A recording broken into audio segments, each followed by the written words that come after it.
Head Candy presents Deep House. Two CDs with essential Deep House grooves, featuring Jamie Jones, Natsu Press, Shadow Child, and Duke Demon. Available now.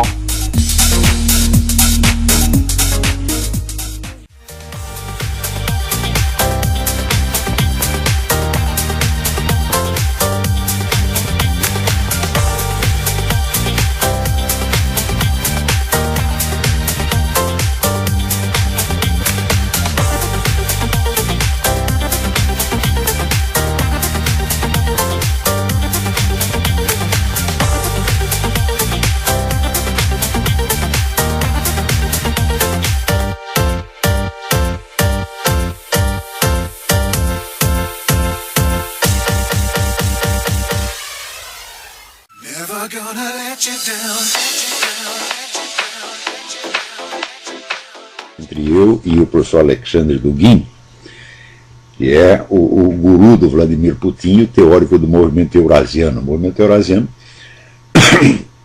ele nasceu do chamado nacional-bolchevismo. Nacional-bolchevismo foi uma ideia criada por um cidadão chamado Eduardo Limonov.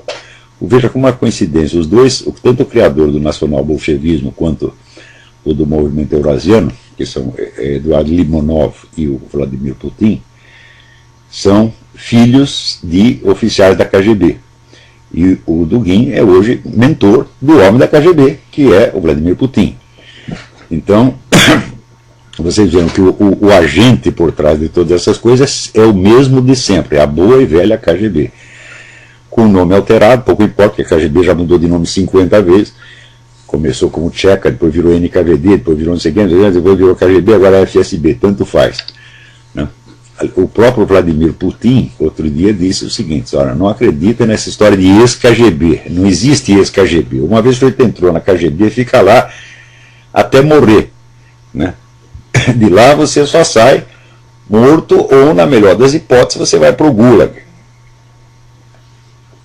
Então, a história de ex-KGB, a história de máfia russa, a máfia russa é o próprio governo russo e a própria KGB. E, então, em função do fracasso do esquema soviético, né, os russos inventaram um novo esquema imperialista monstruoso, que é o movimento eurasiano. O movimento eurasiano nasce do nacional-bolchevismo. O nacional-bolchevismo era um movimento exclusivamente ideológico, criado por Eduardo Limonov, onde ele pretendia juntar tudo o que fosse anti-ocidental. Então ele ia juntar ali os remanescentes comunistas, a Igreja Ortodoxa, vamos dizer, a extrema-direita europeia anti-americana, né, os remanescentes nazistas e os muçulmanos. Né? Então seria tudo junto, como eles dizem, a terceira Roma, que é a Rússia, o terceiro Reich e a terceira Internacional, tudo contra o Ocidente. Né? E a novidade que o Alexander Dugin introduziu aí foi que o nacional-bolchevismo era apenas ideológico. Ele transformou a coisa num plano geopolítico estratégico, abandonando a perspectiva exclusivamente nacionalista russa, que era do Limonov, e adotando a perspectiva de uma união eurasiana, juntando Europa e Ásia contra os Estados Unidos, e acreditando piamente que a União Europeia vai se integrar com a Rússia, então contra os Estados Unidos, que é uma coisa no mínimo duvidosa. Agora, o mais bonito de tudo é que, dentro do arrazoado ideológico com que ele justifica isso, ele usa lá toda o vocabulário do René Guénon e Júlio Zévola, a tradição, o retorno do sagrado, etc, etc. Tudo isso é uma besteirada, sem dúvida. Claro, isso é um discurso pretextual mais falso que eu já vi na minha vida. Porque o Dugin faz ali a crítica do Ocidente baseado num único livro. Ele pega o modelo dele do Ocidente, é o livro do Sir Karl Popper, Sociedade Aberta e seus Inimigos, onde o Karl Popper diz que a sociedade aberta se baseia na inexistência de absolutos e, portanto, na abertura da sociedade a todas as possibilidades. O Karl Popper é tipo do materialista cientificista moderno, filho do iluminismo, né? E o Dugin não desce o cacete nisso. E curioso é que ele identifica o modelo que o Karl Popper inventou, o modelo de liberalismo que o Karl Popper inventou, ele identifica isso com os Estados Unidos, quer dizer, como se os Estados Unidos fossem a encarnação do popperismo, né? E esquecendo aqui que metade do país está contra isso, o país está dividido e de maneira alguma ele pode ser identificado, os Estados Unidos podem ser identificados com o esquema globalista. O esquema globalista que no momento está no poder através do Barack Obama e que, vejam vocês, está apoiando justamente a revolução egípcia, assim como apoia toda a esquerda latino-americana e apoia tudo que não presta no mundo e apoia tudo aquilo que o Vladimir Dugin gosta. Então essa história de que o eurasismo é contra o esquema globalista ocidental, isso é uma conversa mole. Estão os dois de mão dadas para implantar no mundo o socialismo, pô. Isso quando o Dugin descreve ali o modelo econômico a ser adotado pelo eurasismo, ele diz que é um modelo no qual se resguardará a liberdade de mercado para pequena e média empresa, e o resto vai estar na mão do Estado. Então o que é isso? Isso é o bom e velho socialismo, né? E exatamente o mesmo esquema pelo qual esse esquema globalista está lutando no mundo e que ele apoia por toda parte a mesma coisa. Então essa história está muito mal contada, né? Agora, a ideia de combater o materialismo ocidental, né, o liberalismo materialista, e apelar aos valores tradicionais, né, do sagrado, isso é uma coisa muito engraçada, porque o sagrado, meus filhos, o sagrado não é uma entidade divina, o sagrado é um conceito acadêmico, né, feito justamente na base de ignorar, né, as diferenças essenciais e algumas insanáveis entre as religiões. Para mim, a única coisa que é verdadeiramente sagrada é a intervenção divina, é aquilo que o próprio Deus faz, não as concepções, né, criadas por teólogos ou místicos ou esotéricos daqui e dali, né. Na verdade, se vocês quiserem saber o que é realmente sagrado, vocês têm que olhar para as intervenções divinas do mundo, como, por exemplo, o milagre de Fátima, ou os milagres do Padre Pio de Pietrelcina. O resto é conversa mole, o resto é apenas o conceito do sagrado, né. Pode ser intelectualmente muito bonito, mas é uma coisa vazia no fim das contas, né? Quer dizer, como é que você pode fazer uma sociedade baseada não, vamos dizer, em tradições divinas mesmo, mas num conceito como esse de o sagrado, um conceito meramente acadêmico, vazio, e no fim das contas vocês não podem esquecer que entre Alexandre Dugin e Vladimir Putin não há diferença alguma, eles se amam, se adoram, e um segue o outro exatamente. Então é a política do Vladimir Putin. Agora no Brasil tem um monte de idiotas, tá certo, que se encantaram aí com o negócio do eurasismo, do Alexandre Dugin, falaram, mas quanta baixeza, mas a miséria mental brasileira não tem limite. É o seguinte, o sujeito começa a estudar esse negócio de René Guénon e Júlio Zévora, então ele sente assim, não, as tradições espirituais morreram, o Ocidente abandonou tudo, nós estamos, né, tudo acabou, né, o materialismo tomou conta do mundo.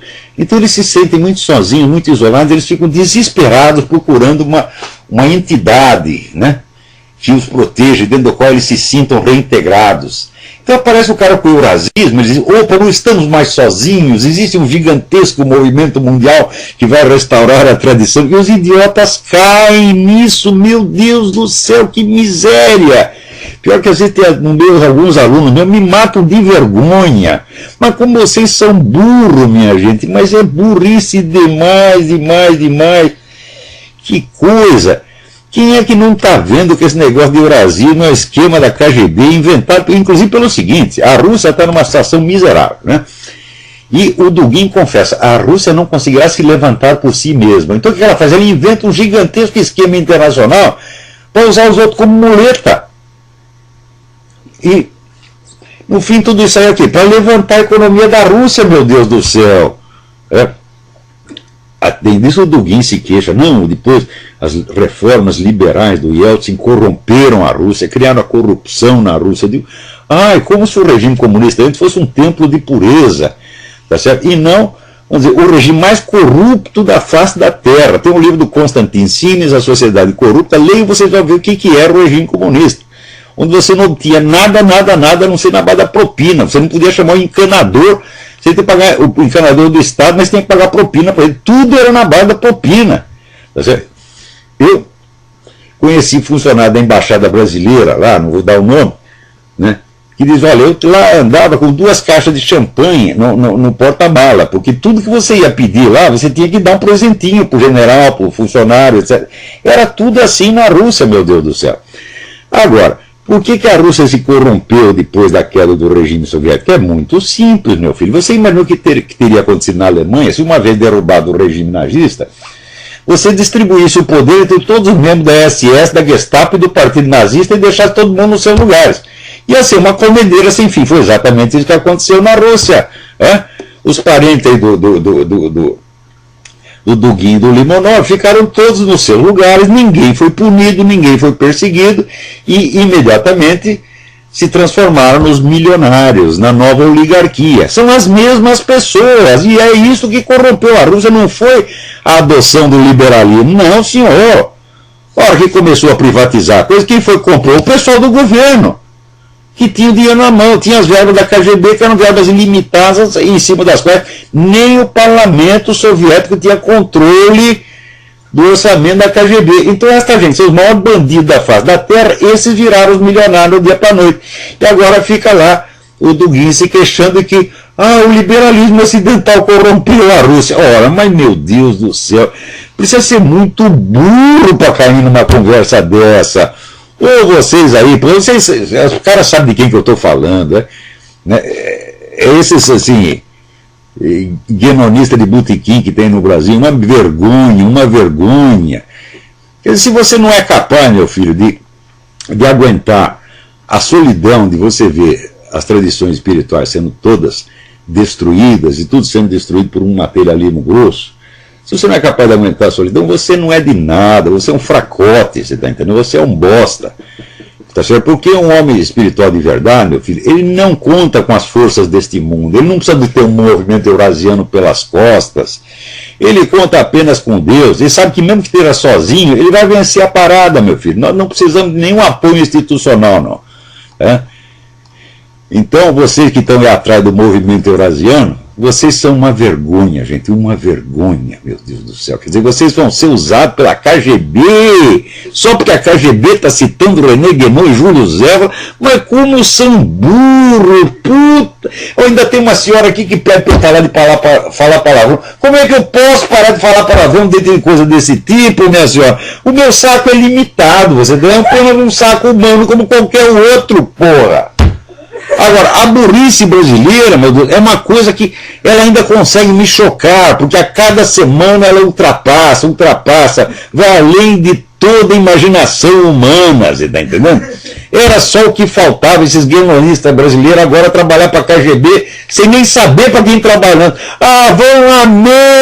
Vão a merda, tá entendendo? Ora, porra. Never gonna let you down.